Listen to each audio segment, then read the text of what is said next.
Bonjour à tous, c'est le petit yaourt. Aujourd'hui on se retrouve comme d'habitude pour une nouvelle vidéo sur les dernières bandes dessinées que j'ai lues. On commence par cette bande dessinée qui est Zombielenium tome 1 par Arthur de Pin aux éditions Dupuis. À la base je voulais faire une vidéo toute spéciale pour Zombielenium puisque le film vient de sortir au cinéma. Sauf que Zombielenium n'est pas sorti dans le cinéma où j'ai l'habitude d'aller. Là, évidemment, ils ont préféré choisir Le Monde des Émojis et Cendrillon. Donc je suis assez dégoûtée de pas pouvoir voir le film. Je vous ai déjà parlé d'Arthur de Pin puisque récemment j'ai lu La Marche du Crabe, une trilogie toujours bande dessinée par Arthur de Pin, aux éditions Soleil dans la collection Noctambule. Je vous mettrai le lien de la vidéo si ça vous intéresse. Ça m'avait beaucoup plu, j'avais beaucoup aimé les illustrations toutes numériques et très originales qui changeaient vraiment du style que j'avais l'habitude de lire ou d'aimer. J'avais beaucoup entendu parler de Zombielenium qui est une bande dessinée en 3 tomes. Là j'ai lu le premier tome mais je pense que je vais très rapidement aller emprunter le tome 2 et le tome 3 parce que j'ai beaucoup aimé ce premier tome. Zombielenium c'est un parc d'attractions qui se situe dans le nord de la France où on embauche de vrais monstres, des fantômes, des loups-garous, des vampires, toutes sortes de créatures qui sont censées faire vraiment peur aux clients du parc d'attractions qui eux ne se doutent de rien, ils pensent qu'il ne s'agit que de costumes. Du coup le personnage d'Aurélien va se retrouver bien malgré lui embauché dans ce parc d'attractions, lui qui n'est qu'un humain. Il va faire la connaissance de Gretchen que l'on voit sur la couverture de la bande dessinée, qui elle est une sorcière stagiaire qui va l'aider à faire ses premiers pas dans le monde de ce parc d'attractions. Donc là on est toujours dans une certaine dose d'humour, c'est bourré de références de Harry Potter à Michael Jackson, et j'ai trouvé que l'histoire était vraiment très plaisante et assez originale, j'ai bien aimé cette idée de parc d'attractions avec des vrais monstres dans le nord de la France, j'ai trouvé ça super drôle. Dès le départ on accroche aux personnages, notamment à celui de Gretchen qui est la sorcière donc, ils sont super attachants, ils sont bien développés, ils sont drôles, c'est hyper fun, hyper frais. Graphiquement c'est toujours au top, on est toujours sur du dessin numérique réalisé avec le logiciel Illustrator, donc du dessin vectoriel sans contour que moi j'aime beaucoup. Les couleurs sont assez désaturées, on ressent bien l'ambiance nord de la France un peu grisâtre, mais les couleurs sont très belles et j'ai vraiment aimé l'ambiance qui se dégage de cette bande dessinée. Visuellement c'est très réussi, l'histoire est très accrocheuse, j'ai très hâte de lire la suite pour en savoir plus. Du coup je ne peux pas vous parler du film puisque je ne peux pas le voir. Visuellement il a l'air de beaucoup ressembler à la bande dessinée, c'est pour ça que j'avais envie de le voir. Au niveau de l'histoire j'avais l'impression qu'il y avait quelques changements mais que globalement on retrouvait la même histoire donc bon je peux pas vous en dire plus puisque je ne l'ai pas vu. Du coup si vous avez la chance de pouvoir le voir, n'hésitez pas à me dire dans les commentaires ce que vous en avez pensé. On passe à une autre saga que j'avais très envie de découvrir, là on est dans la science-fiction avec Android par Jean-Luc Istin aux éditions Soleil dans la collection Anticipation. Ça faisait un petit moment que j'avais envie de lire cette série qui est donc science-fiction et qui va traiter, là en l'occurrence de robots, d'androïdes. Et c'est un thème qui m'intéresse pas mal, j'ai lu quelques livres d'Asimov qui évidemment traitent tous plus ou moins de robots et ça me plaît énormément, j'adore beaucoup et j'avais vraiment envie de retrouver ce style-là dans cette BD.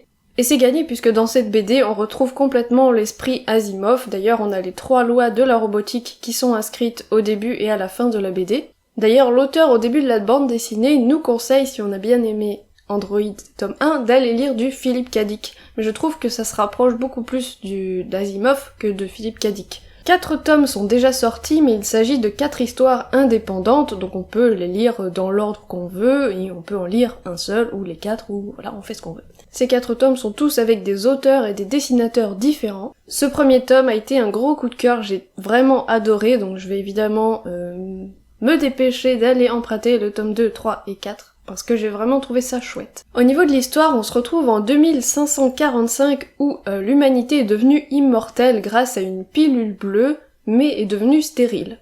Tous les humains sont jeunes, beaux, en bonne santé, mais ils s'ennuient. Nous on va suivre le personnage de Liv Anderson qui est un flic qui va enquêter sur le meurtre d'un directeur de musée qui est assez louche.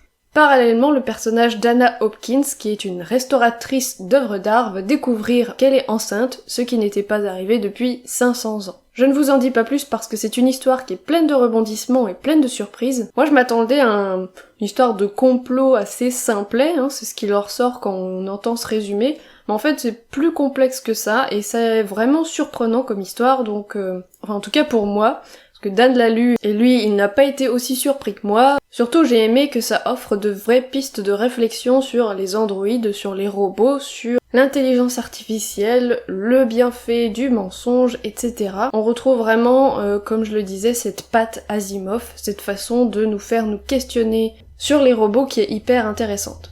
Pareil, les méchants, il n'y a pas vraiment de méchants, il n'y a pas vraiment de gentils, j'ai bien aimé le fait voilà que ce soit pas ou tout noir ou tout blanc, ça change. En plus de toutes ces pistes de réflexion sur l'humanité, sur les robots, etc., sur la vie, on ne s'ennuie pas du tout dans cette bande dessinée, il y a quand même pas mal d'action, l'histoire avance bien, elle est bien ficelée, vraiment on n'a pas le temps de s'ennuyer du début à la fin. Côté illustration de cette bande dessinée, c'est juste magnifique. Le dessinateur c'est Jésus Hervas Milan, et franchement c'est top. On est sur du dessin numérique, là encore une fois. Je dirais plus peinture numérique parce que chaque case fait vraiment penser à un véritable tableau, c'est vraiment magnifique, c'est hyper soigné, hyper précis, avec de magnifiques couleurs, avec un univers qui est magnifiquement représenté. Futuriste mais pas trop, tout est très lisible, les cases s'enchaînent très bien, les décors sont hyper soignés, c'est même assez réaliste par moments, donc vraiment c'est un sans faute au niveau des dessins, c'est trop beau. J'ai poursuivi ma découverte de la collection Métamorphose des éditions Soleil avec Satani de Carasquet, je ne sais pas comment ça se prononce, et Fabien Vellman. C'est une BD sortie en 2016 et je l'avais déjà énormément repérée dans une librairie du fait de cette couverture qui est complètement...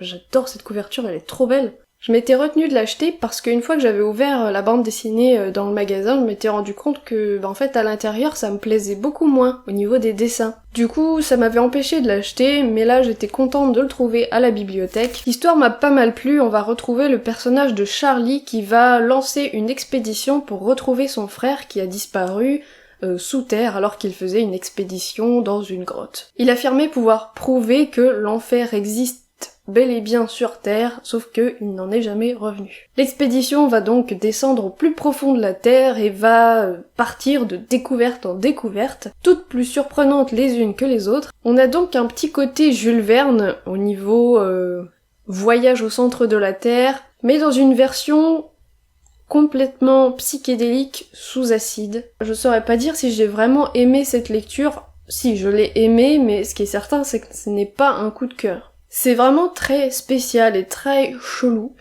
et on n'a pas toutes les réponses aux questions auxquelles on se pose.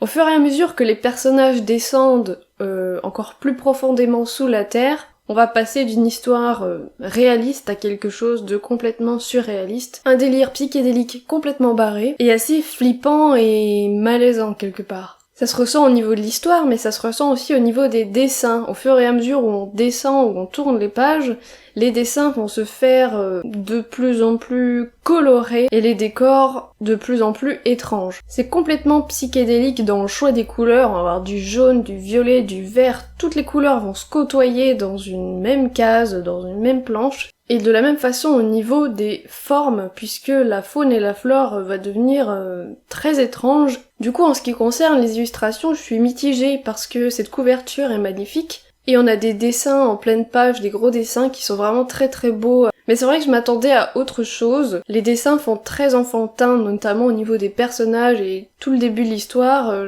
Je trouvais que ça collait pas avec l'histoire, je sais pas. Il y a quelque chose qui m'a dérangée, alors que pourtant, il y a des dessins à la fin qui sont vraiment super beau, avec des couleurs vraiment magnifiques, vraiment qui pètent. Voilà, si vous recherchez une bande dessinée assez déroutante, très spéciale, très psychédélique, très trip sous acide, ben je vous la conseille complètement. Clairement c'est pas une bande dessinée pour les enfants aussi, parce qu'il y a quand même pas mal de scènes assez gore, assez trash, de moments, voilà, plus pour les adultes que pour les enfants, c'est clair. On continue avec une bande dessinée que j'ai pris un peu par hasard, ça s'appelle Le Concile des Arbres, par Pierre Boisserie et Nicolas Barra.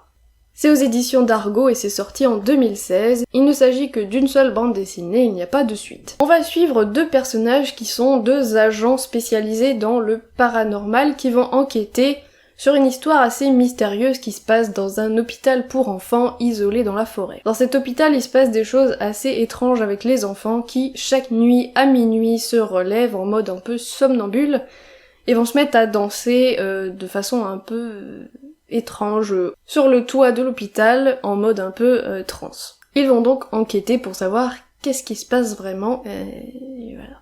Ça c'est le type d'histoire qui me plaît beaucoup et qui m'intrigue toujours, donc c'est pour ça que j'ai choisi cette bande dessinée, et puis la couverture me plaisait aussi beaucoup. J'ai vraiment apprécié cette lecture, c'était une histoire plutôt sympathique, dans un style fantastique. J'ai bien aimé le côté forêt, hôpital un peu ancien. En théorie on se trouve au 19e siècle, mais c'est pas vraiment notre 19e siècle, voilà, c'est un peu un monde parallèle. En tout cas j'ai bien aimé l'atmosphère qui se dégageait de cette bande dessinée. Finalement, c'est une bande dessinée auquel on pourrait greffer d'autres tomes, puisqu'on pourrait imaginer ce duo d'enquêteurs faire d'autres enquêtes, par exemple. J'ai trouvé que c'était deux personnages qui fonctionnaient plutôt bien ensemble, et je les ai bien aimés. Il y a des petites touches d'humour au niveau de la relation entre les deux qui sont sympas. On a d'un côté Casimir Dupré qui est un enquêteur un peu grande gueule qui a toujours besoin d'attention, et de l'autre Artémis Darcourt qui elle est une femme assez forte, qui fonce, qui n'hésite pas à faire ce qu'il faut pour résoudre les enquêtes et qui ne recule devant aucun danger. Donc voilà, j'ai bien aimé ce duo de personnages, ça fonctionne bien. Le point négatif finalement de la BD, c'est que l'histoire manque un peu de surprise. Voilà, au milieu du tome, on comprend très bien vers où ça va. Voilà, avec une histoire assez intrigante et mystérieuse, on reste un peu sur notre faim. Au niveau des dessins, j'ai trouvé ça plutôt pas mal, j'ai bien aimé les couleurs. Les décors sont assez bien foutus aussi. Au niveau des personnages, on est sur un style assez caricatural. Ce que j'ai préféré, ce sont les décors qui font assez anciens, mystérieux, presque victoriens, j'ai vraiment bien aimé ça. Voilà, on est dans un style de BD avec un côté un peu aventure, enquête, recherche d'indices fantastiques. C'était une bonne lecture, si vous avez l'occasion de l'emprunter à la bibliothèque, je vous le conseille. On termine cette vidéo BD avec La machine à explorer le temps, adapté du roman du même nom d'H.G. Wells. Là, c'est par Matthew Moreau et Dobbs, et c'est chez Glénat. C'est sorti en 2016.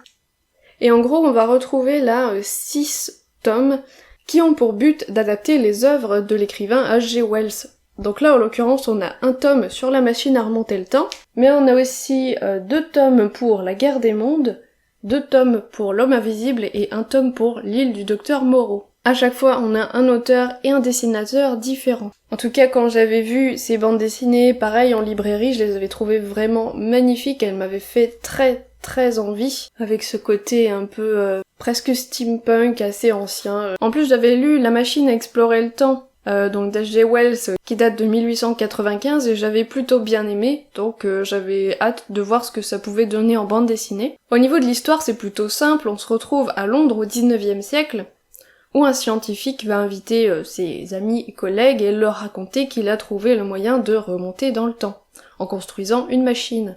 Il va leur raconter qu'il s'est rendu dans le futur, en 802 701 pour être exact, où la Terre est désormais peuplée par un peuple nommé les Éloïs, qui passent leur temps à manger des fruits, à dormir et à pas faire grand chose de leur journée, et surtout à fuir des créatures monstrueuses, les Morlocks, qui ressemblent un peu à des Gollum dans la BD, mais qui sont plus décrits comme des singes bizarres, il me semble, dans le livre. C'est un ouvrage hyper important, puisqu'il s'agit d'un des premiers qui va traiter du voyage dans le temps, qui est un thème que j'adore, et j'avais beaucoup aimé cette histoire puisqu'il pose pas mal de questions sur l'humanité et son futur. C'est évidemment un classique à lire, donc je le vous recommande beaucoup, mais si vous avez un peu la flemme de vous lancer dans cette lecture, vous pouvez carrément vous pencher sur cette bande dessinée parce que l'histoire est vraiment très bien respectée.